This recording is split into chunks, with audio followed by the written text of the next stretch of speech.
Hi guys, नमस्कार। आज मैं फिर से एक बार आप लोगों के बीच नया ब्लॉग लेकर के आया हुआ हूँ। और अभी जो आप देख रहे हैं कि ये नाव पर मैं सवार हूँ और गंगा नदी के किनारे अवस्थित खड़ा हूँ। और आज जो मैं ब्लॉग लेकर के आया हूँ, ये पक्षी के बारे में आपको बताऊंगा। जो पक्षी विदेश से ठंडा के समय है और ठंड के समय में यहाँ पर प्रजाति आती है विदेश से, तो उसी के बारे में आज मैं बताऊंगा। और ये आप देख लीजिए, ये पूरा जो है गंगा नदी का किनारा है और ये घटोरा घाट भी है। आप देख रहे हैं पुल बन रहा है घटोरा घाट पर। इसके बारे में मैं आपको 3-4 दिन से लगातार लाइव भी दिखा रहा हूँ, प्लस वीडियो भी दिखा रहा हूँ, तो वहीं पर है। और मेरे साथ पक्षी कोऑर्डिनेटर जो बिहार के हैं, दीपक जी, वो भी हमारे साथ मौजूद हैं। और वो जो है पक्षी के बारे में जानकारी उनसे लेंगे कि यहाँ पर जो है क्यों आती है ज़्यादा पक्षी, क्या ये पर्यटक स्थल बन सकता है। तो इसी सब का जानकारी आज हम लेंगे। सबसे पहले तो सर, आपका बहुत बहुत नमस्कार हमारे चैनल एसपीवी में। जी, तो मेरा नाम दीपक कुमार है। जी जी। मैं बिहार जल पक्षी गणना का कोऑर्डिनेटर भी हूँ, जो प्रत्येक वर्ष बिहार वन विभाग विभिन्न जगहों पर, बिहार के विभिन्न जगहों पर जल पक्षी, शीतकालीन जल पक्षी का गणना करवाती है। और इस गणना का मुख्य उद्देश्य है कि इन जल पक्षियों का जो सर्वे किया जाता है, इसके पीछे मुख्य उद्देश्य है कि दिन प्रतिदिन इन प्रवासी पक्षियों की संख्या हमारे देश में गिरते जा रही है। और ये पक्षी जब यहाँ भारत आगमन होता है इन पक्षियों का शीतकाल में, विशेष रूप से नवंबर महीने में, और ये मार्च अप्रैल तक हमारे देश में प्रवास करता है।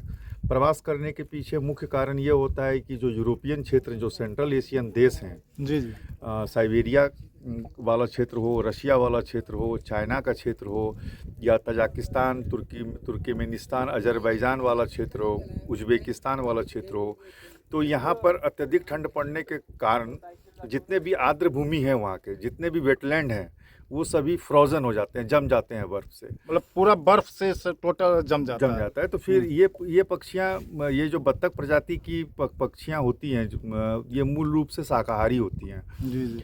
तो इनको फिर वहाँ भोजन उपलब्ध होना बंद हो जाता है, और अत्यधिक ठंड भी इनके लिए रहने का माहौल तैयार नहीं करता है।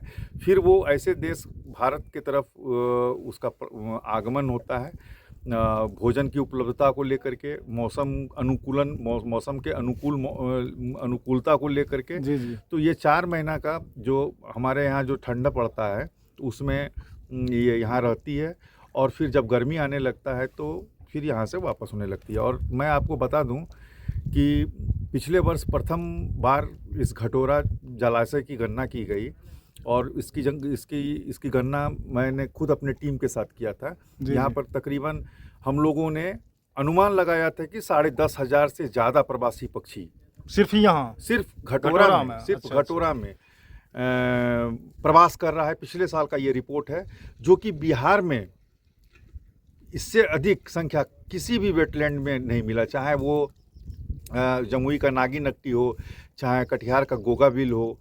तो सारे जगहों से सबसे अधिक प्रवासी पक्षियों की संख्या इसी आर्द्रभूमि में देखी गई, जो कि बिहार के लिए एक रिकॉर्ड है। अच्छा, यहाँ सर जो पक्षी आते हैं, इसका रीजन क्या है? मतलब क्या इसके पीछे मूल कारण है कि ये एक समृद्ध किसान के लिए एक समृद्ध क्षेत्र है। जी जी। समृद्धि इसलिए कि यहाँ पर जाड़े के समय में गेहूं पौधा लगाया जाता है। जी जी। और बहुत सारी पक्षियाँ ऐसी हैं जो कि चारा के रूप में उस छोटे छोटे गेहूं का जो नया पौधा होता है उसको वो खाते हैं। लेकिन इससे किसान को कोई नुकसान नहीं होता है, तो जितना खाएगा किसान जितना को नहीं किसान को लगता होगा कि मेरे पौधे को खा रहे हैं ये पक्षी। जी जी। एक्चुअली किसान को इससे लाभ होता है।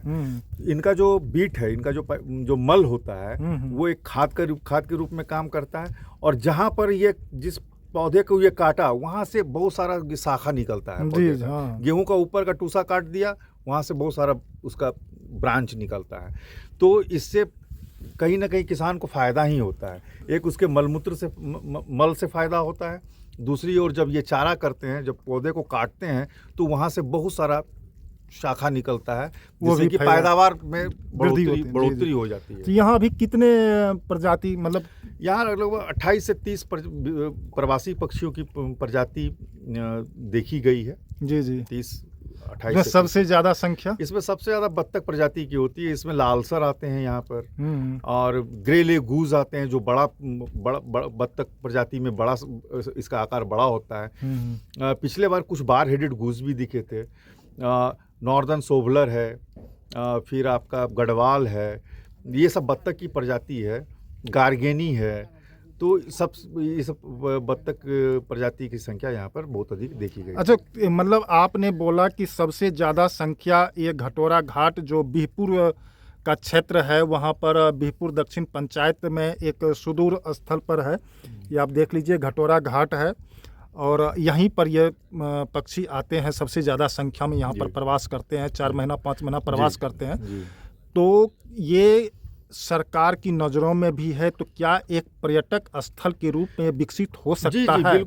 बिल्कुल संभावना है। और यहाँ का प्राकृतिक बनावट इतना अच्छा है कि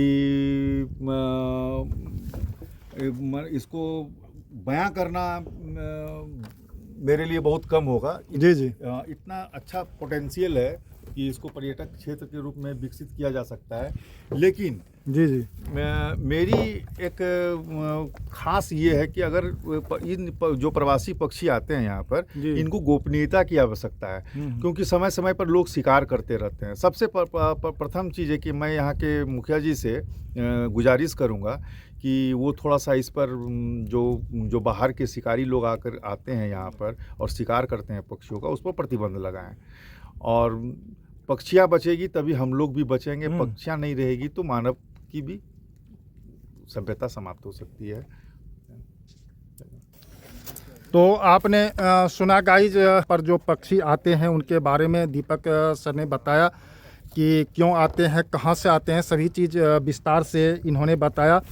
तो कैसा लगा आपको ये ब्लॉग? अगर आप भी इस पक्षी को देखना चाहते हैं तो आप निश्चित रूप से आ सकते हैं। कमेंट में अगर अच्छा लगा हो तो कमेंट में आप लिख सकते हैं, इसको शेयर भी कर सकते हैं।